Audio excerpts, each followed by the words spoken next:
Titre du message de ce jour, ce sont les bâtisseurs du cœur. Pour ceux qui peut-être ne connaissent pas ce qui s'est passé au niveau du contexte de Néhémie lorsqu'ils ont rebâti la muraille rapidement, quand il apprend que les murailles sont endommagées, en ruine, les portes consumées, il est dans l'abattement, il est attristé. Et il a à cœur d'y aller. Il prie le Seigneur, il y a la faveur de Dieu qui est là. Il ouvre les portes. Le roi est ok parce qu'il était déporté. Il est ok pour que Néhémie retourne à Jérusalem. Et lorsqu'il arrive, il fait le tour de la ville pour voir un peu l'état. Et à un moment donné, il s'adresse au peuple. Et regardez ce qu'il est dit, Néhémie chapitre 2, verset 17. Je leur dis alors, vous voyez le malheureux état où nous sommes. Jérusalem est détruite et ses portes sont consumées par le feu. Venez, rebâtissons la muraille de Jérusalem et nous ne serons plus dans l'opprobre. Et je leur racontais comment la bonne main de mon Dieu avait été sur moi et quelles paroles le roi m'avait adressées. Et ils dirent, donc là c'est plus lui, et ben ils dirent, donc tous là, levons-nous et bâtissons. Et ils se fortifièrent dans cette bonne résolution. Amen. Je ne sais pas si vous le savez, mais l'être humain est un bâtisseur. Est un bâtisseur et donc je voyais ce matin du coup en venant, en me dirigeant par ici, vous avez dû le voir, ceux qui sont venus à pied peut-être dans la rue piétonne, les maisons rouges là, je crois que ça va marcher. Normalement ça doit marcher, les quelques maisons rouges là. Et hier quand je passais, il y avait pas, et je me suis dit purée, comment ils sont allés vite, rapide. À mon sens, maintenant ils sont rodés année après année, mais comment ils bâtissent ça, c'est vite, tu viens le lendemain, il y a tout ça. Et l'être humain est un bâtisseur. Certains vont dire, oh, mais moi, je suis pas forcément du bricolage ou du bâtiment, un bâtisseur. Quand on considère la Bible, Jésus, il parle de celui ou celle qui bâtit sa maison sur le sable ou le roc. Il parle genre des êtres humains, il parle de la vie. Sa maison, c'est sa vie sur le sable, sur les choses de rien du tout. Et les vents viennent, les tempêtes, etc. La maison s'écroule. Ou celle qui bâtit sa maison sur le roc, en parlant de lui-même, qui est le rocher des siècles. Et les vents viennent, les épreuves, tout ça, et la maison tient debout. Donc, il n'y a pas de gens qui sont dans le bâtiment ou quoi, non. Donc, l'être humain est un bâtisseur. On bâtit nos vies, notamment. Et la parole de Dieu dit, dans 1 Corinthiens 3:11, car personne ne peut poser un autre fondement que celui qui a été posé, savoir Jésus-Christ. Si quelqu'un bâtit sur ce fondement avec de l'or, de l'argent, des pierres précieuses, du bois, du foin, du chaume, l'œuvre de chacun sera manifestée, car le jour la fera connaître parce qu'elle se révélera dans le feu, et le feu éprouvera ce qu'est l'œuvre de chacun. En fait, à la fin de notre vie, tu verras comment est-ce qu'on a bâti, de quelle manière on a bâti, justement, et avec quels matériaux on a bâti, de l'or, de l'argent, des pierres précieuses, ou avec du bois, du foin, du chaume. Donc, on bâtit. Et ceci est normal puisque la Bible dit qu'on a été créé, Dieu a dit, je t'ai créé à mon image. Dieu étant un bâtisseur, c'est pour ça qu'on bâtit. Jésus a dit, je bâtirai mon église. Oui, il ne le fait pas seul.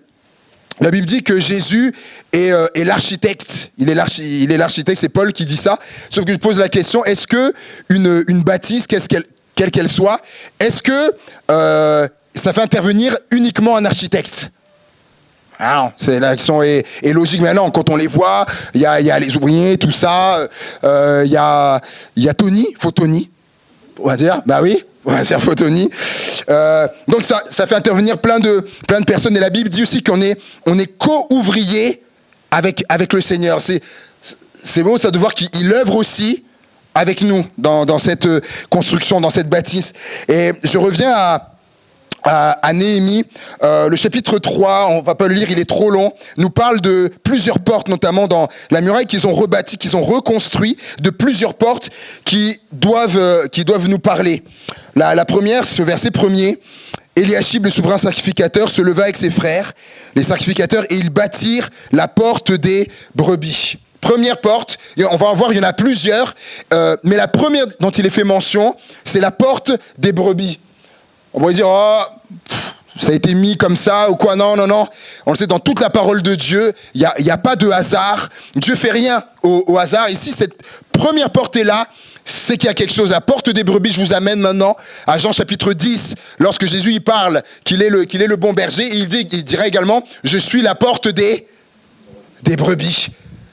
La porte des brebis, et c'est normal qu'elle soit là en premier lieu, parce que toute bâtisse qu'on construit pour Dieu doit d'abord passer par le canal du salut. Jésus, quand il dit, je suis la porte des brebis, quiconque passera par moi sera sauvé. Donc, la première chose sur ce quoi on bâtit, c'est le salut. C'est le salut en Jésus-Christ. Et si on bâtit ensemble, on construit, c'est parce que on veut également que les gens soient sauvés. Jésus il a dit, il faut après que je m'en aille, parce qu'il dit il y a d'autres brebis qui sont pas de cette bergerie, et il faut qu'elles rentrent. Donc c'est ça aussi qu'il faut qu'on comprenne lorsqu'on bâtit, c'est pour que les gens passent de la mort à la vie, passent par la porte qui est Jésus et soient sauvés.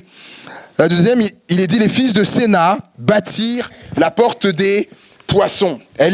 C'est un peu similaire, la porte des poissons. Il faut savoir que dans l'enceinte de Jérusalem, ou dans les murailles, si vous allez en Israël aujourd'hui, vous verrez, vous regardez les photos sur internet, donc elle est entourée de la fameuse muraille, les murailles de Jérusalem. Les gens, il y avait beaucoup de commerce, et notamment il y avait du commerce, les Galiléens, les Tyriens vendaient notamment du poisson, et la porte des poissons, c'était là qu'était vendu le poisson, et cette porte là aussi était rebâtie, la porte des poissons.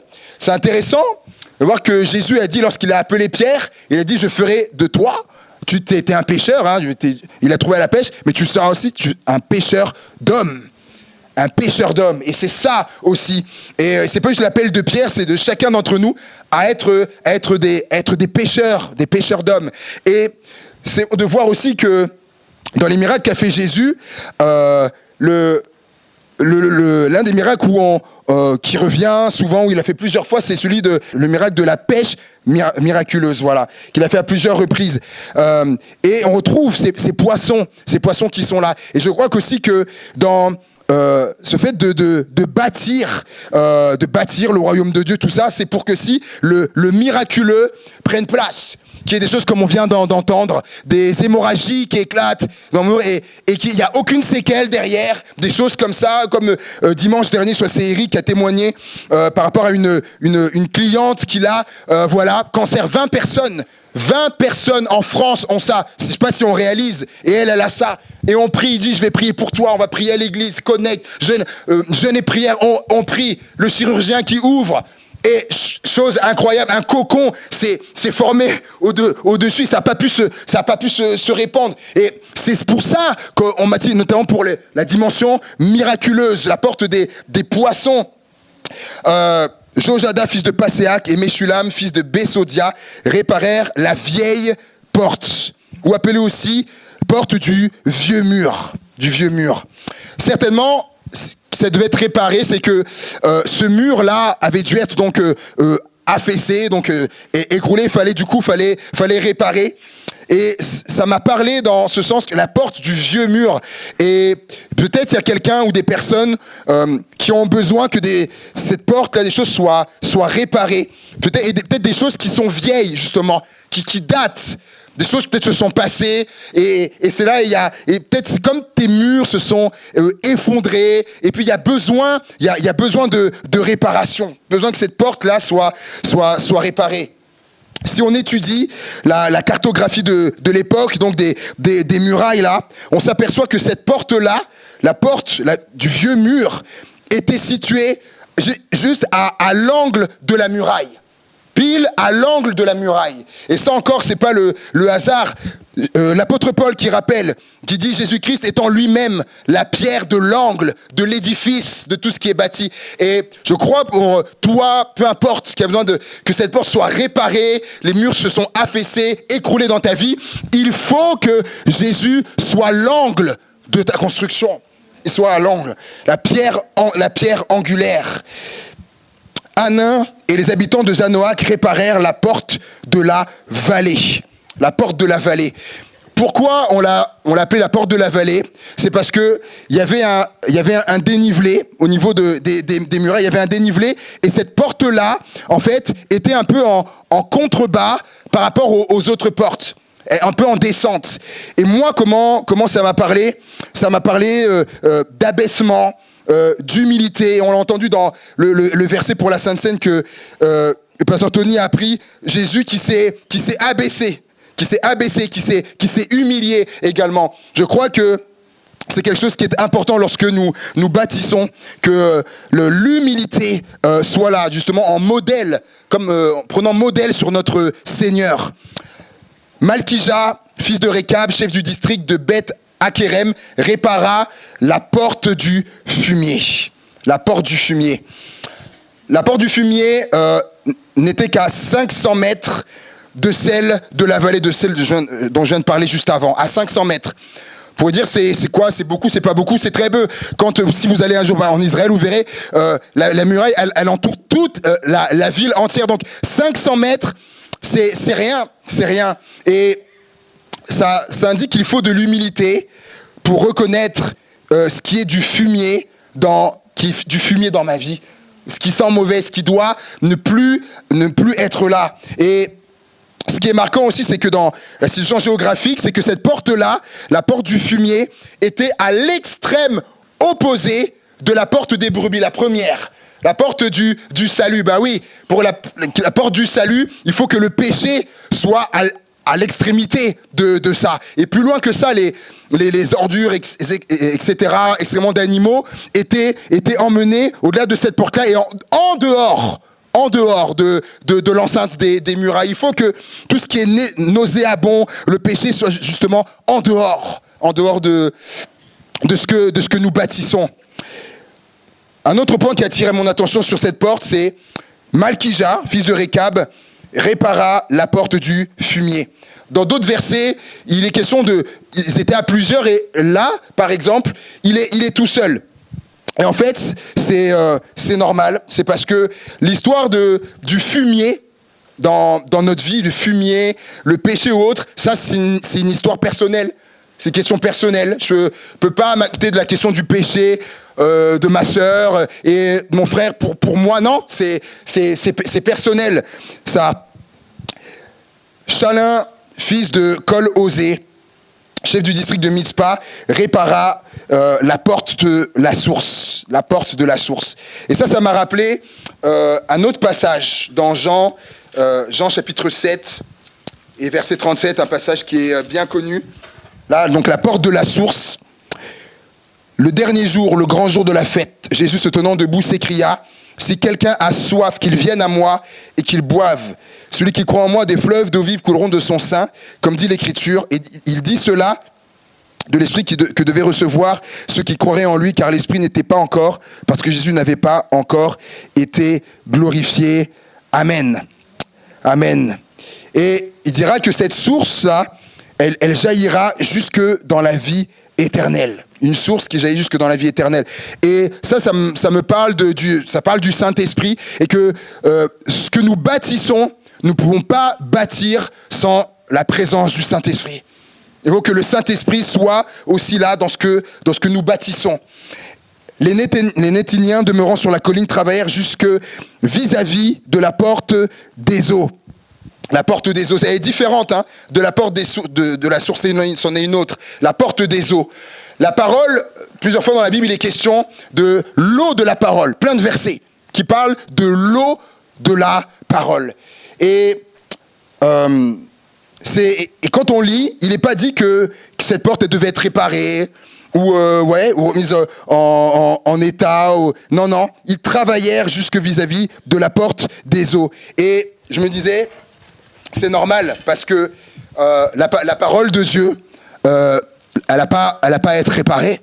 Il n'y a rien à faire. Jésus dit, il n'y a pas un iota à rajouter. Il n'y a rien à rajouter, il n'y a rien à retrancher. Elle est parfaite. Tout est là. Et dans ce que nous bâtissons aussi, la parole, l'eau de la parole de Dieu, il faut que cette porte soit là, la porte des eaux, la parole de Dieu, il faut qu'elle soit là aussi au cœur de ce que nous bâtissons déjà individuellement dans ta vie. La porte des eaux, qu'elle soit là, la parole de Dieu, et également collectivement. c'est cette parole, dit Paul, cette parole vivante, permanente de Dieu, incorruptible, qui transforme les vies. C'est ça.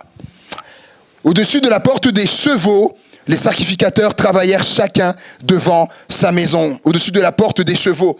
Cheval, animal noble, qui était notamment utilisé lors des batailles et dont les cavaliers aimaient cet animal du fait de sa force, de son courage, sa rapidité et de son endurance. Et ça doit nous parler aussi quand nous bâtissons. Eh ben oui, pour bâtir, il faut des efforts. Faut des efforts, vous voyez, sur le sentier. Oui, il y a moi je ne les connaissais pas, mais il y a les plaques de placo là. Il y en a certaines là. Là, faut être à plusieurs pour les prendre. La force, le courage. Et oui, ça demande du courage face à une entreprise comme ça. Pour aller au bout, ça demande du courage. Quelqu'un qui est pas courageux va arrêter tout dès le début. Ça demande du courage. Et la rapidité, Tony, il disait comment autour les gens sont émerveillés et même certains même pendant le chantier, les gens de Leroy Merlin qui passaient, une dame notamment, je me rappelle à la caisse, elle m'avait dit aussi que dis donc, vous avancez bien. Elle était venue. Des bénévoles, etc., qui font ça. Plusieurs, même d'autres, étaient là, impressionnés de la rapidité. Quand tout sera terminé, ça aurait été fait en 6 mois. On n'est pas dedans, mais je sais pas si on imagine un truc comme ça en 6 mois. C'est pas pour faire de comparaison. C'est pas pour faire de comparaison. Mais une certaine église où ils ont eu à faire des travaux faits par des professionnels, des professionnels en 8 mois de temps et des travaux moins importants que ça, et ça a pris presque 8 mois. Et je vous laisse à votre appréciation. Et l'endurance, parce que ben oui, pour bâtir, il faut être endurant, faut être persévérant, voilà, jusque la ligne d'arrivée. Après eux, Tsadok, fils d'Imer, travailla devant sa maison, et après lui travailla Shemaéja, fils de Shekania, gardien de la porte de l'Orient, ou appelée la porte du Levant. Souvent dans la parole de Dieu, l'Orient ou le Levant ont un rapport direct avec le lever du soleil ou avec la lumière divine. Ézéchiel dira que la gloire de l'Éternel s'éleva au milieu de la ville et elle se plaça sur la montagne qui est à l'orient de la ville. C'est sur cette même montagne-là que les disciples ont vu Jésus partir. Et l'Apocalypse nous dit que c'est sur cette même montagne que Jésus reviendra également lors de son avènement. Tout œil le verra, la Bible dit tout œil le verra, même ceux qui l'ont percé, et tous les peuples de la terre se lamenteront à cause de lui. Apocalypse, chapitre 1er, verset 7. En fait, c'est quoi cette porte? Cette porte-là de l'Orient ou du Levant, c'est que lorsque on bâtit, nous, Église, lorsqu'on bâtit, il faut bâtir avec l'espérance du retour de Jésus. Que Jésus va revenir nous chercher. C'est dans cette espérance-là que nous bâtissons. Et enfin, après lui, Malkija, d'entre les orfèvres, travaille jusqu'aux maisons des Nétiniens et des marchands vis-à-vis de la porte de Micmad et jusqu'à la chambre haute du coin. Le mot Micmad veut dire ordonné ou désigné. C'est que sur cette porte-là, il y avait des sentinelles. Donc dans le peuple, certains qui étaient là pour veiller. Pour veiller aux gens qui rentraient, qui passaient par les portes, qui rentraient dans l'enceinte de Jérusalem. Ils étaient là pour veiller parce qu'il pouvait y avoir des ennemis. Relisez le livre Néhémie, vous verrez les attaques qu'il y a eu, comment on a voulu décourager Néhémie et le peuple, comment on a voulu faire qu'ils arrêtent les travaux, qu'ils arrêtent tout ça. Et des gens étaient là et ils veillaient à ce qu'il n'y ait pas l'ennemi qui rentre et qui fasse des dégâts. Je crois aussi que lorsqu'on bâtit, il faut être vigilant.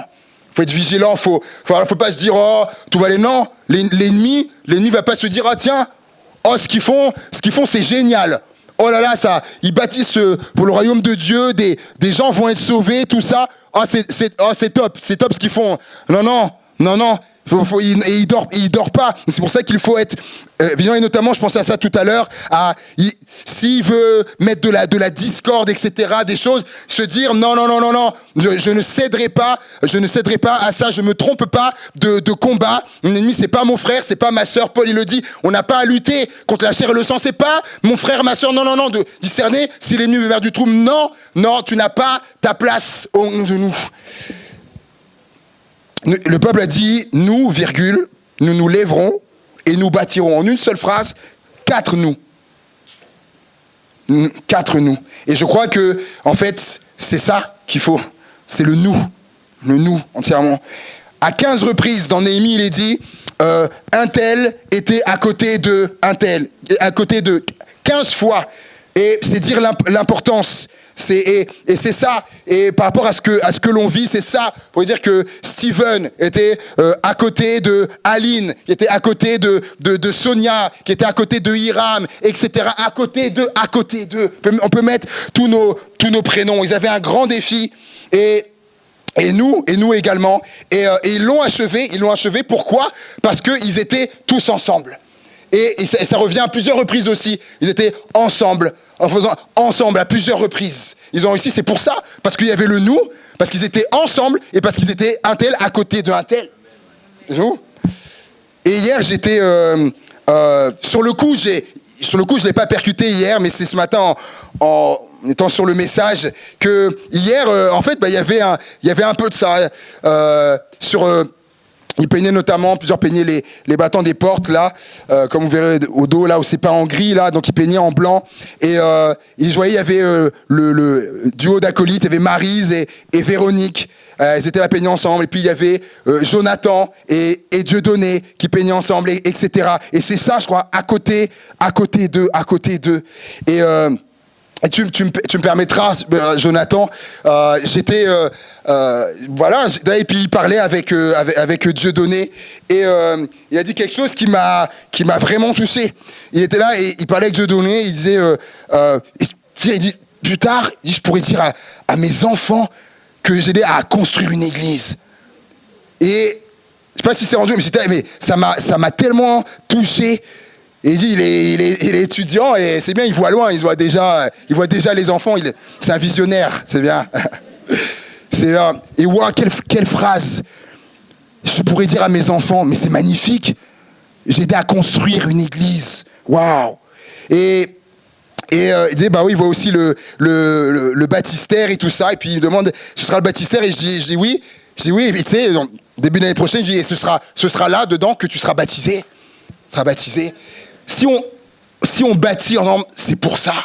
C'est pour des choses comme ça. Et je vais terminer avec ça. Moi, je suis issu de l'église donc de Blois, dans le Loir-et-Cher. Pasteur Boudet, il est venu une fois du moins, depuis que je suis là. Et mais avant, c'était avec le pasteur William Luge. On était dans un local, voilà, petit, où rapidement, on est devenu beaucoup. Il fallait voir... la séance c'était plus petit que ça avec ce moment-là, je me rappelle, on était entassés. Et pour le coup, on dit comme des sardines, mais là, je réalise bien. On était entassés, tout ça. Mais on était heureux, on vivait le culte et tout, on avait hyper chaud, mais voilà. Et puis, donc, il faisait des recherches, le pasteur, et puis infructueux, jusqu'à ce qu'il trouve, voilà, un hangar. Il trouve un hangar. Et quand il me dit ce qu'il avait trouvé, en fait, c'était dans la même rue, au bout de la rue d'où on était. C'est comme si nous, on avait trouvé un hangar au bout de la rue Jules Lardière. Donc un hangar. On trouve un hangar pour pouvoir afficher. Et je pense que quand on voit un hangar comme ça, se dire, mais ouais, il va y avoir l'église là, ou quoi, ça va être... Il y a une partie même de l'église qui est encore en partie un peu comme ça, où des choses sont entreposées. Et puis voilà, et tout s'est fait, et puis ça a démarré. Puis voilà, et les travaux, et puis l'église qui va dedans. Et je me dis, mais comment j'avais... En fait, tout ça m'est revenu ce matin. Et en fait, à l'époque, j'étais ado. J'avais 15-16 ans. Et je revois les gens, l'église, les mamans, tout ça, quand elles pouvaient, plein ça dont était là, moi, je me revois, mettre les sols, etc. Et puis, on met des photos, s'il te plaît, aujourd'hui. De l'église. Alors voilà, normal, ils vivent la vie d'église, c'est beau, voilà, tout est beau, on reçoit Yanis Gauthier, c'est tout beau. Mais avant, c'était un hangar. Et qu'est-ce qu'il a fallu ? Il a fallu des gens du nous, ensemble, un tel à côté de un tel, pour qu'il y ait ça. Mais au-delà même de ça, voilà, c'est tout beau comme nous, ce sera aussi tout beau, parce qu'on y aura été tous ensemble. Mais au-delà de ça, c'est la mission qui a continué de bâtir notamment des vies. Vous l'avez vu, les baptêmes, c'était, je crois qu'il y a 15 jours là-bas. Et si tu peux en remettre tout, s'il te plaît, restez là. Ouais. Est-ce que certains qui étaient venus cet été au chantier, alors lui, il a fait partie, c'était avant, hein, il est baptisé, mais cet été, il est venu, lui, Mathieu. Et il est venu, c'était un des enduiseurs, et qui nous a grandement aidés pour les travaux. Et ça a pu parce qu'il y a eu un hangar qui est devenu une église, où on a continué de faire la mission de l'église, de prêcher, que quelqu'un est venu, qui est emmené, qui a été touché, baptisé. Des années plus tard, il vient à Amiens, nous aider à faire notre bâtiment à nous. Qui pouvait voir ça à part le Seigneur? Et c'est ça, bâtir ensemble. C'est pour des choses comme ça. Des choses comme ça. Et le texte dit, je termine comme ça, Néhémie dit, le Dieu des cieux nous donnera le succès. Nous donnera le succès. Et je crois qu'on peut prendre cette parole-là pour nous. Amen. On peut se lever ensemble.